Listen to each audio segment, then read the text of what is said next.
Assalamualaikum sahabat-sahabatku di luar sana. Saya melihat teman-teman dengan cinta dan kasih sayang. Kali ini saya sebagai pendakwah akan berceramah dengan tema sholat kok tidak khusyuk. Sholat tapi pikiran kita melayang kemana-mana. Saya kasih gambaran sedikit ya teman-teman. Yang penting teman-teman tuh setiap hari sholat. Jangan tinggalkan sholat. Walaupun sholat kita pikirannya melayang kemana-mana. Besok mau makan apa, besok harus mencari uang di mana, listrik sudah bunyi tokenya tet tet tet tet, tempat wadah nasi pun sudah habis berasnya, besok bayar sekolah anak bagaimana, besok untuk hidup sehari-hari bagaimana. Tetaplah kamu sholat. Tetaplah kamu sholat. Walaupun sholat kamu tidak khusyuk atau pikiran kamu melayang kemana-mana, sholat terus. Saya kasih contoh. Seorang ibu punya anak, sedang anak itu berlari menuju ibunya, terjatuh, sering terjatuh. Tapi ibu itu tidak marah. Malah ibu itu menghampiri anak itu, diangkatnya berulang kali, jatuh diangkatnya. Nah, Allah SWT seperti itu, ya kan? Yang penting kamu sholat terus, datang kepada Allah SWT terus, jangan tidak.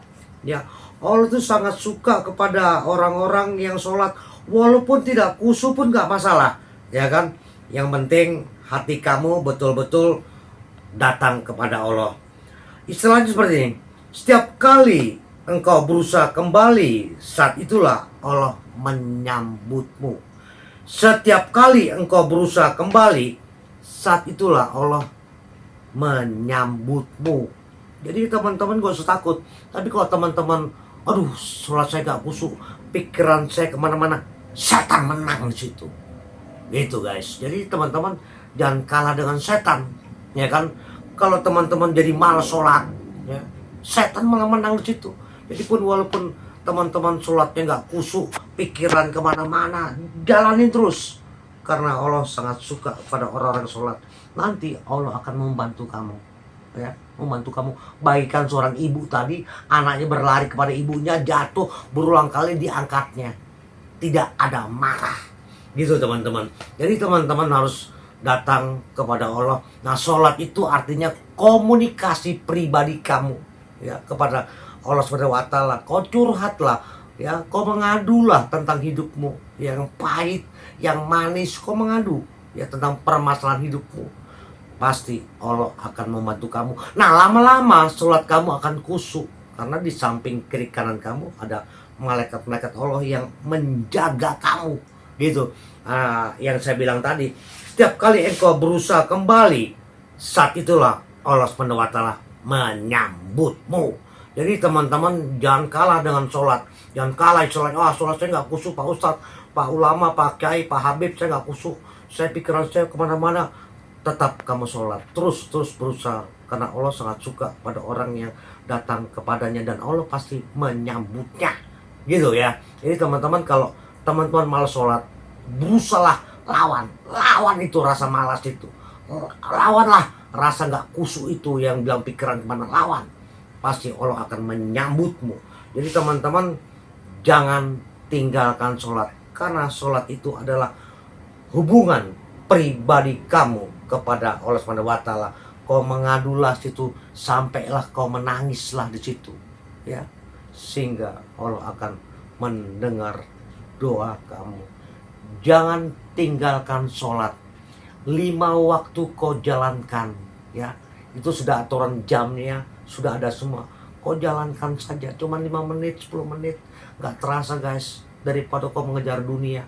Ya, bagaikan minum air satu samudra tidak akan pernah puas. datang kepada Allah karena Allah tidak pernah tidur. Contoh, saya bilang tidak pernah tidur. Kamu tidur waktu malam hari, kamunya mati, kamu tidur, tapi nafas kamu masih hidup.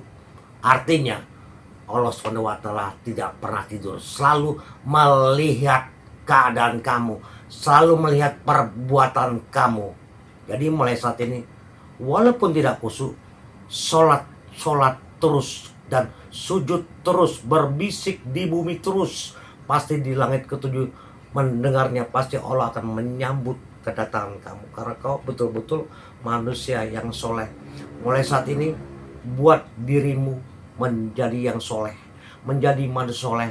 Setelah menjadi soleh, jadilah terang ke banyak orang, jadilah terang benderang ke banyak orang. Jangan untuk diri sendiri, ya. Bantu teman-teman yang sholatnya nggak khusyuk, ya, yang pikiran melayang kemana-mana, kasih tahu mereka. Pasti Allah SWT sangat suka dan menyambut sholatmu. Jangan kalah ya dengan pikiran-pikiran yang kemana-mana, yang nggak khusyuk. Jangan kalah. Kalau kau kalah, setan akan tertawa di situ. Mulai saat ini, walaupun sholat kamu khusyuk, yang penting kau sholat. Karena sholat itu hubungan pribadi kamu kepada Allah SWT. Lama-lama kamu sholatnya dan berdoa kamu akan khusyuk, dan kau akan meneteskan air mata. Air matamu dapat memadamkan api neraka dan menghapus semua permasalahan hidupmu. Terima kasih teman-teman di luar sana. Wassalamualaikum. Gracias.